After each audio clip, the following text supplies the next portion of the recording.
Hello students, कैसे हैं आप? बिल्कुल ठीक।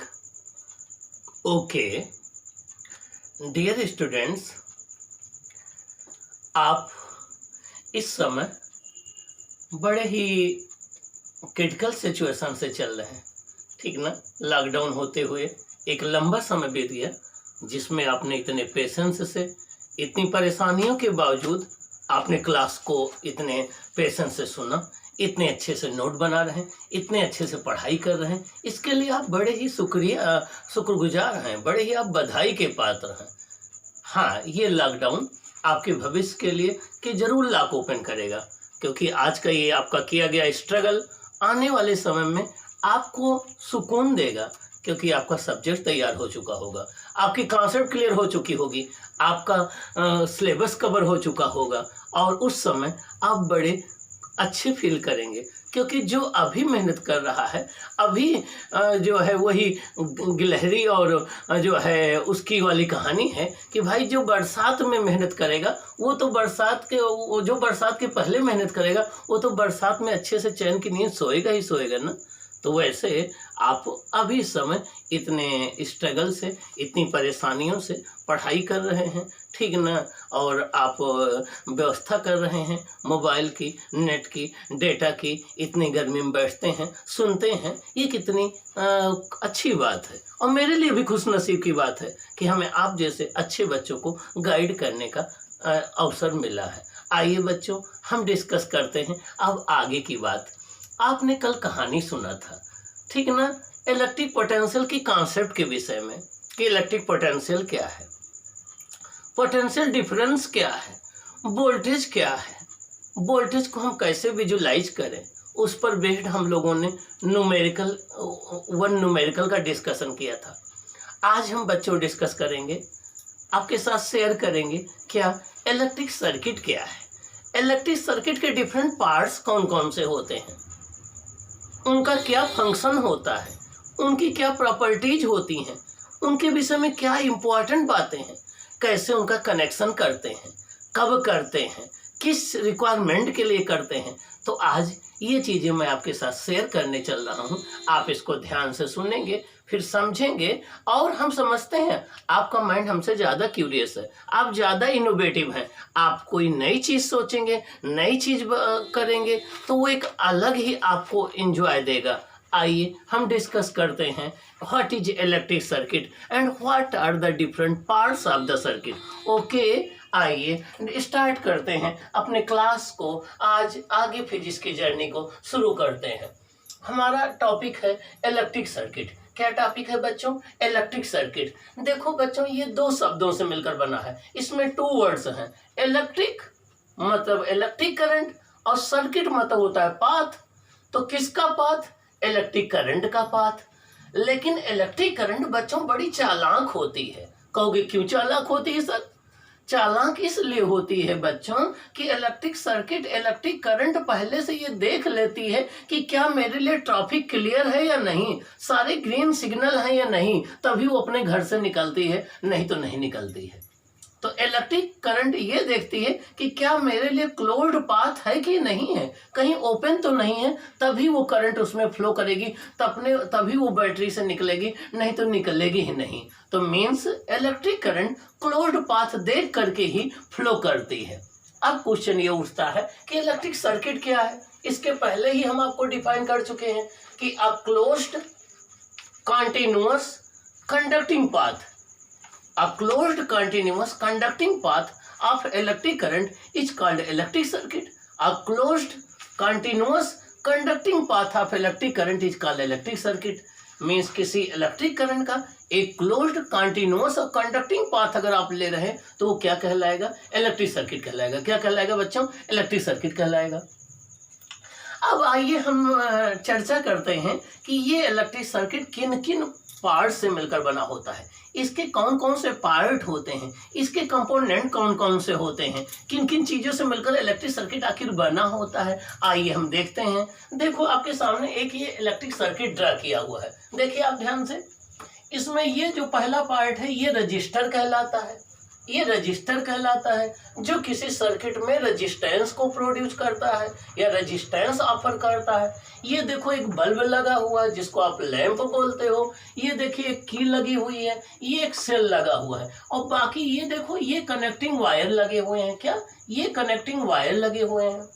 इसका मतलब कोई इलेक्ट्रिक सर्किट अकेला नहीं होता है, वो कई पार्ट से मिलकर बना होता है, कई कंपोनेंट से मिलकर बना होता है।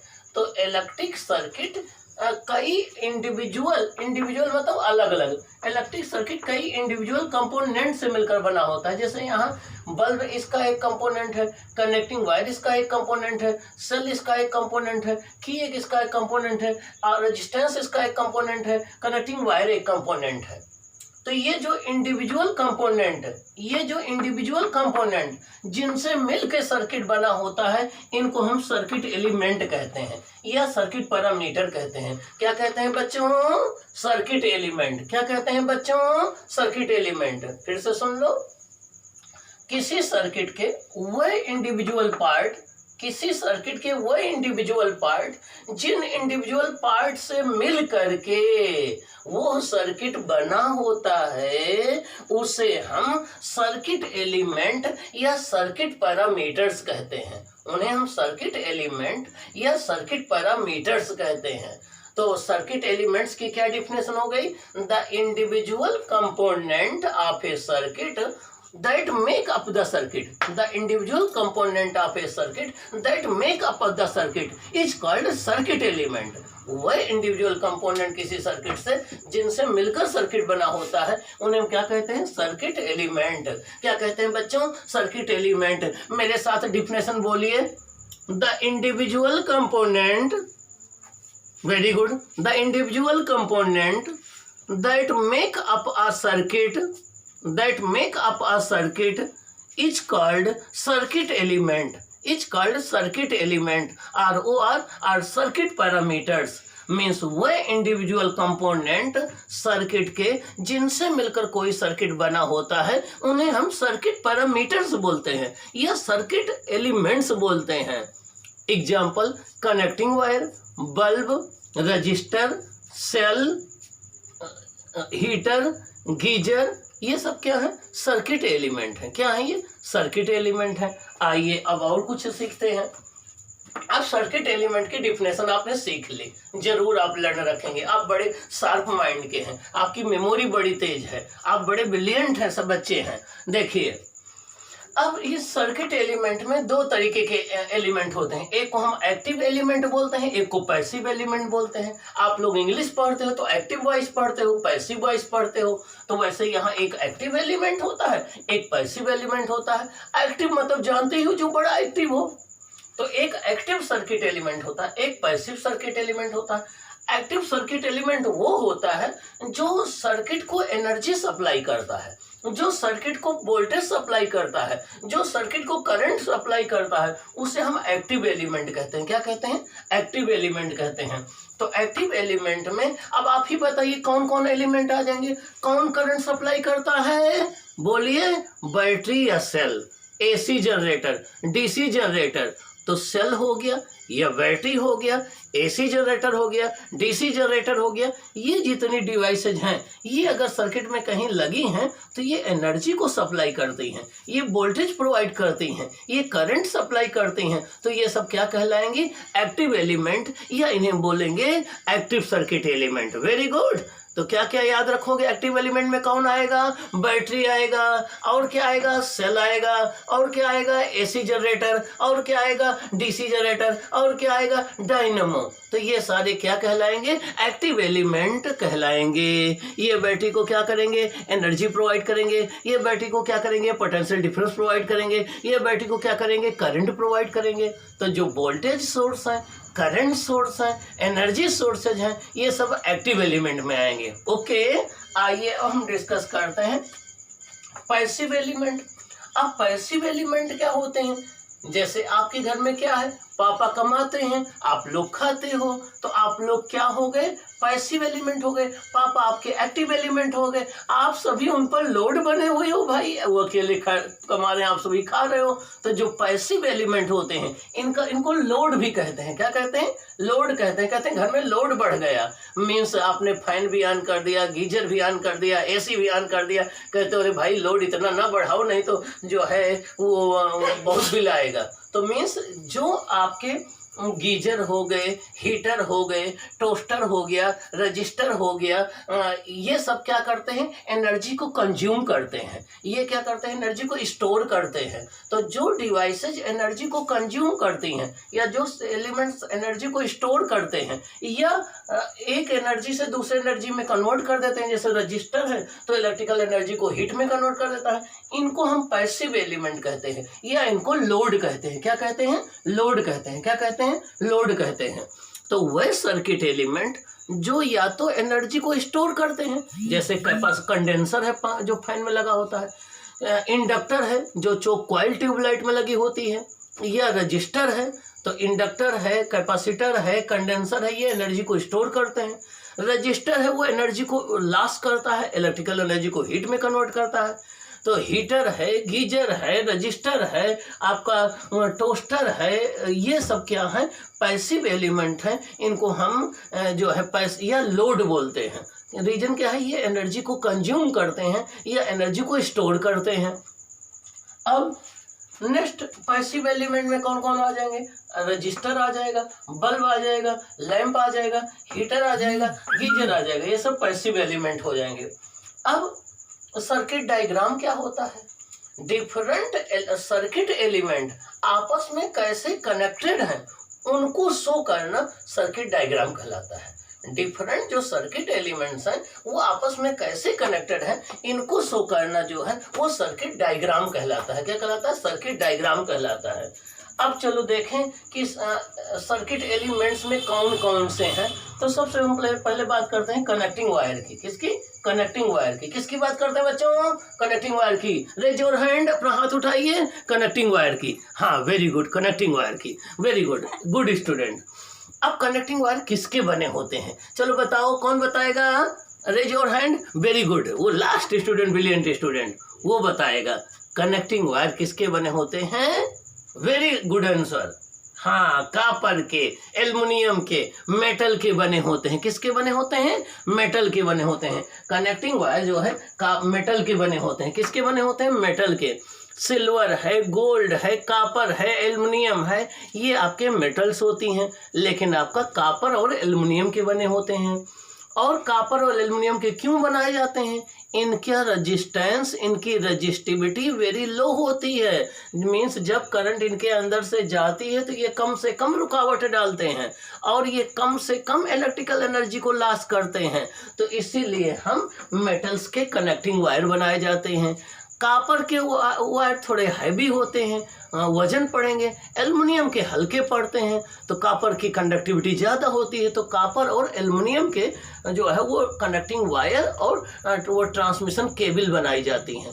तो केबल्स और कनेक्टिंग वायर ये किसके बनाए जाते हैं बच्चों? मेटल्स के। किसके? कॉपर और एल्युमिनियम के। कॉपर और एल्युमिनियम के। रीजन बताओ। इनका रेजिस्टेंस वेरी लो होता है, इनकी रेजिस्टिविटी वेरी लो होती है। इसमें से जब करंट फ्लो करती है तो सबसे कम रुकावट डालते हैं।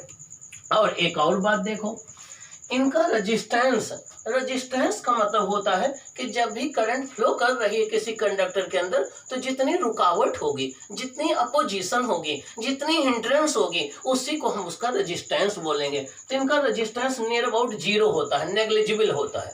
नियर अबाउट जीरो होता है, नेग्लिजिबल होता है। क्या होता है? नियर अबाउट जीरो होता है।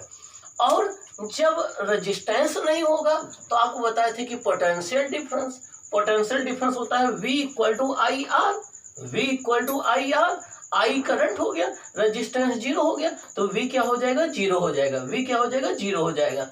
इसका मतलब हो गया कि जब भी किसी कनेक्टिंग वायर में करंट फ्लो करेगी, देखिए आप डायग्राम में, यहाँ A पर करंट इंटर कर रही है, B पर लीव कर रही है, ये कनेक्टिंग वायर है। तो जो पोटेंशियल A का होगा वही पोटेंशियल B का होगा। इसके हर एक पॉइंट का पोटेंशियल सेम होगा। पोटेंशियल डिफरेंस किन्हीं दो पॉइंट के बीच में जीरो हो गया। देखिए VA equal to VB, VA equal to VB, VA equal to VB। तो कोई जब मेटालिक वायर हो या कनेक्टिंग वायर हो उसमें करंट फ्लो करती है तो पोटेंशियल चेंज नहीं होता है। रीजन क्या है कि पोटेंशियल ड्रॉप नहीं होता, पोटेंशियल डिक्रीज नहीं होता है। रीजन क्या है? रेजिस्टेंस जीरो है। ओके, तो आपके एग्जाम में क्वेश्चन आता है कि why connecting wires are made of copper and aluminium. Connecting wire copper और एल्युमिनियम के क्यों बनाए जाते हैं? तो इसका आंसर ये है कि कॉपर और एल्युमिनियम की कंडक्टिविटी वेरी हाई होती है, ये गुड कंडक्टर होते हैं। दूसरा, इनका रेजिस्टेंस और रेजिस्टिविटी लो होती है, मीन्स ये करंट के रास्ते में रुकावट नहीं डालते हैं। अब कहोगे सर सिल्वर के बना सकते हैं, सिल्वर बेस्ट कंडक्टर होता है। हाँ बेटा, सिल्वर बनाओगे, लेकिन सोचो रात में अगर लगा दोगे घर के बाहर तो क्या होगा, समझ लो ना, ठीक ना। वेरी कॉस्टली होते हैं, वेरी महंगे होते हैं, ठीक ना। उनका यूज इसीलिए नहीं करते हैं। हालांकि वो गुड कंडक्टर है, इससे भी सिल्वर सबसे बेस्ट कंडक्टर है, लेकिन बहुत कॉस्टली पड़ता है, इसलिए हम सिल्वर के वायर का यूज नहीं करते हैं।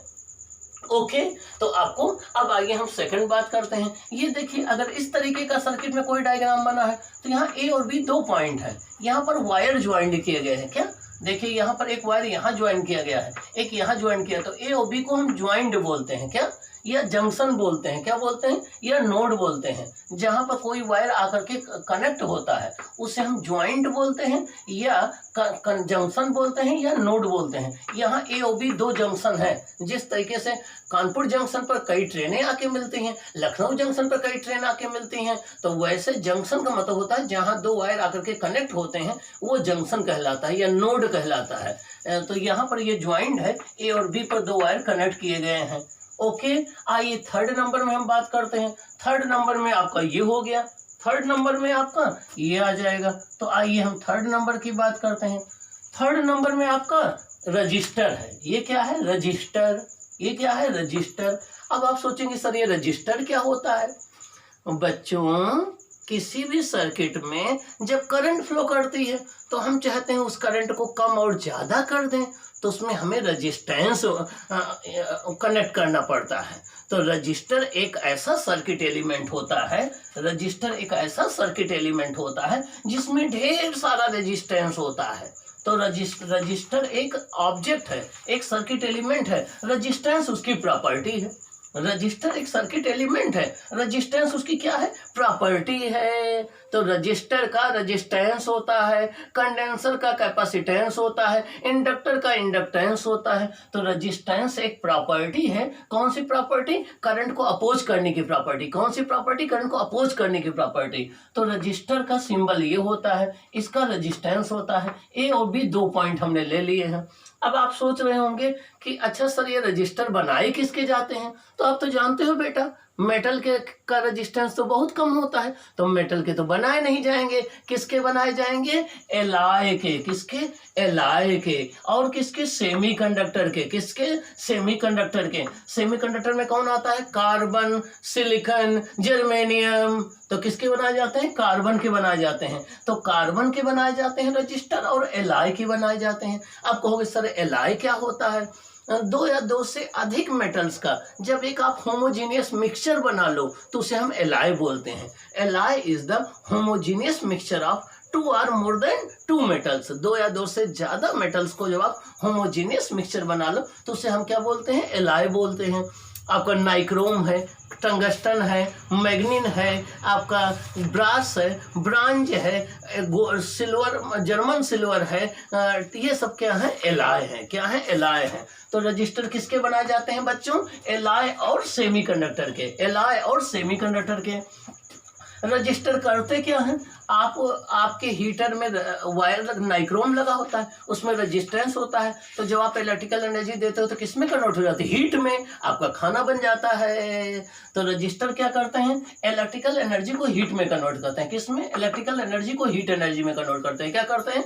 इलेक्ट्रिकल एनर्जी को हीट में कन्वर्ट करते हैं। तो जब किसी सर्किट में आप रजिस्टर लगा दोगे तो इलेक्ट्रिकल एनर्जी किस में कन्वर्ट हो जाएगी? हीट एनर्जी में। और क्या करते हैं? पोटेंशियल डिफरेंस प्रोड्यूस करते हैं। क्या? Potential difference. आपको प्रीवियस क्लास में पढ़ाया है ना पोटेंशियल डिफरेंस, याद है? ओके, वेरी शार्प माइंड के स्टूडेंट।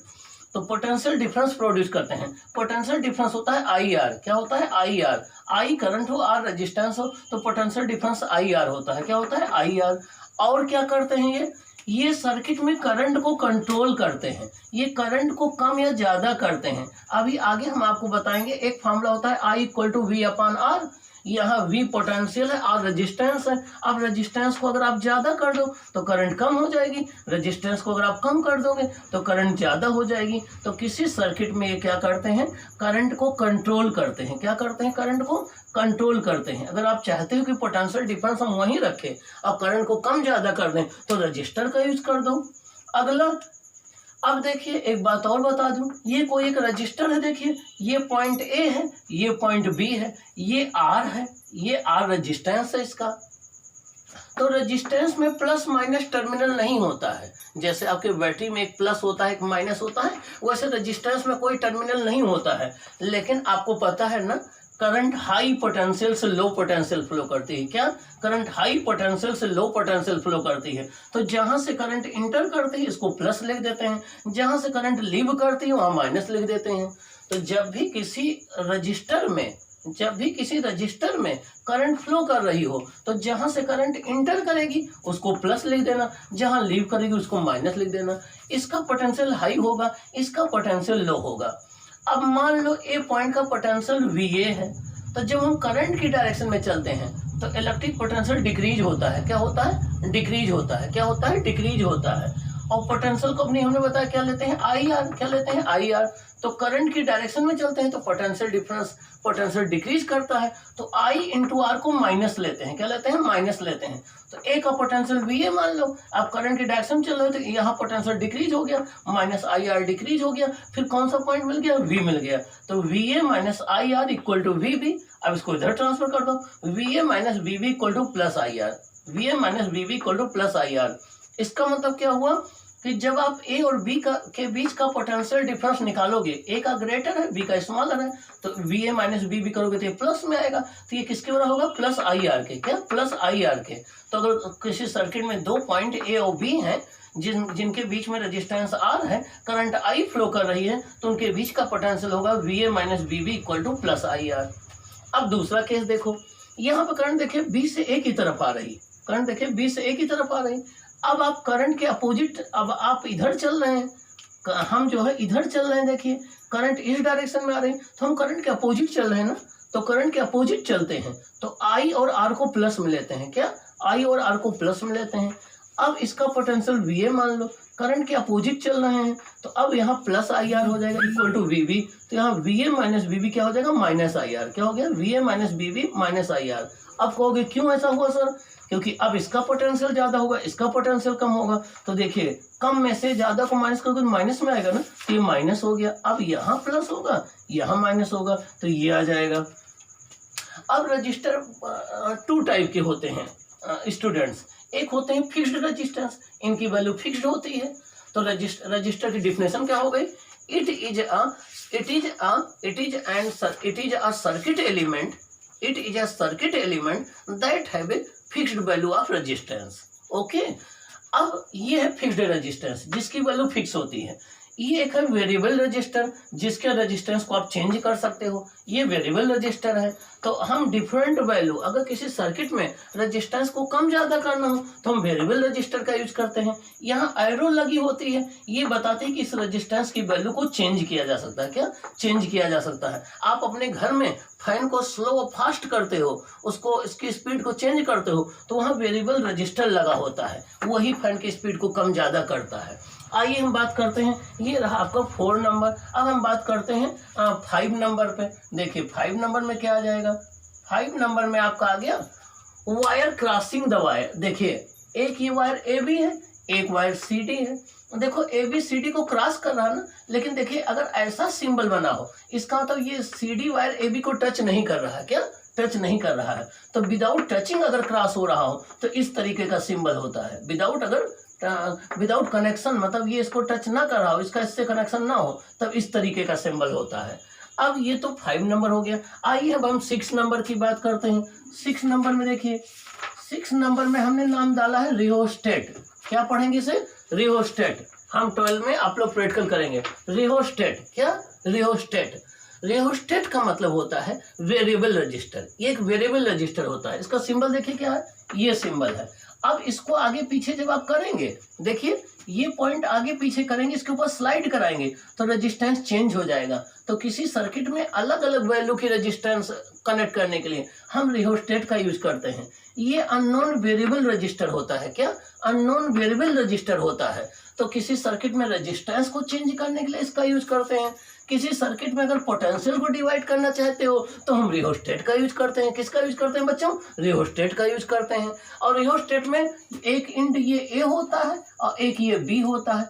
ए और बी ये दोनों तो फिक्स्ड इंड होते हैं। क्या हो? फिक्स होते हैं। और ये जो सी जहां इसको टच करा रहे हो ये वेरिएबल होता है। क्या होता है? वेरिएबल होता है। इसको आगे पीछे आप स्लाइड कर सकते हो। तो रियोस्टेट एक वेरिएबल रजिस्टर होता है जिसका यूज हम पोटेंशियल को डिवाइड करने के लिए करते हैं। किसी सर्किट में अलग अलग वैल्यू के रेजिस्टेंस को इंट्रोड्यूस करने के लिए करते हैं। आइए नेक्स्ट देखते हैं। 7 नंबर है रेजिस्टेंस बॉक्स। क्या है? इसको बोलते हैं रेजिस्टेंस बॉक्स, आरबी। क्या बोलते हैं? आरबी। ये आपको लैब में मिलेगा। इसके अंदर सारे रेजिस्टेंस सीरीज में कनेक्ट होते हैं, एक दूसरे के, एक इंड से दूसरे इंड, दूसरा इंड से तीसरा इंड, इस तरीके से साइड बाय साइड कनेक्ट होते हैं सारे रेजिस्टेंस। और ये एक नॉन वेरिएबल रजिस्टर होता है। तो जितना रेजिस्टेंस हमें सर्किट में कनेक्ट करना हो, इसमें 2 2 5 5 10 10 50 50 100 100 ऐसे ओम के रेजिस्टेंस लगे होते हैं, जो कि हम निकाल लेंगे उतना रेजिस्टेंस हमारे सर्किट में कनेक्ट हो जाता है। तो एक नॉन वैल्यू का अगर रेजिस्टेंस कनेक्ट करना है तो उसके लिए हम रेजिस्टेंस बॉक्स का यूज करते हैं। और इसके अंदर जो वायर लगा होता है वो मैग्नीन या कांस्टेंटन का होता है। वो नाइक्रोम का या मैग्नीन या कांस्टेंटन एलाई का बनाया जाता है। ऐसे रियोस्टेट में जो वायर होता है वो मैग्नीन का या कांस्टेंटन के या नाइक्रोम को बनाया जाता है। ये नाइक्रोम हो गया, मैग्नीन हो गया, कांस्टेंटन हो गया, ये बच्चों एलाई होती है। क्या होती है? एलाई होती है। अगला देखिए, ये प्लग की या स्विच है। देखिए यहाँ आपने यहाँ बीच में ये ओपन स्विच है। अगर इस तरीके से तो ये ओपन सर्किट कहलाएगा। क्या कहलाएगा? Open circuit. और यहाँ एयर है, एयर इंसुलेटर होती है, तो इसका रेजिस्टेंस कितना होगा? इनफाइनाइट होगा। क्या होगा? इनफाइनाइट रेजिस्टेंस माना जाएगा। तो जब भी कोई की ओपन होती है तो सर्किट ओपन रहती है, करंट उसमें फ्लो नहीं करती है, तो हम कहते हैं इससे ओपन सर्किट में है। अब यहाँ देखिए आपने की को क्लोज कर दिया, ये आपकी इसको ये प्लग की कहलाती है, या इसको स्विच बोलते हैं। अब ये क्लोज्ड सर्किट हो गया, अब करंट इसमें फ्लो करने लगेगी। तो यहाँ पर अगर डाट बना हो तो ये क्लोज सर्किट है, यहाँ डाट ना बना हो तो ये ओपन सर्किट है। अगला देखिए क्या है? ये टैपिंग की है। क्या है? टैपिंग की है। इसको यहाँ टच कर दोगे सर्किट कनेक्ट हो जाएगा, इसको यहाँ ओपन कर दोगे सर्किट डिस्कनेक्ट हो जाएगा। ये क्या है? इलेक्ट्रिक बल्ब है। क्या है? इलेक्ट्रिक बल्ब है। ये क्या है? इलेक्ट्रिक बल्ब है। अब इलेक्ट्रिक बल्ब के अंदर किसका वायर यूज किया जाता है? टंगस्टन का। टंगस्टन का क्यों यूज करते हैं? इसका मेल्टिंग पॉइंट सबसे हाईएस्ट होता है। कितना होता है? 3380 डिग्री सेंटीग्रेड। 3380 degree centigrade. इसका सिंबल क्या होता है टंगस्टन का? W। तो इलेक्ट्रिक बल्ब में हम टंगस्टन का वायर यूज करते हैं क्योंकि इसका रेजिस्टेंस, इसका मेल्टिंग पॉइंट वेरी हाई होता है। Okay, 3380 degree centigrade. ऐसे कुछ और भी सर्किट एलिमेंट है, बच्चों, हम उसको 1 by 1 करके आपके साथ डिस्कस करेंगे। कुछ और भी सर्किट एलिमेंट हैं आपके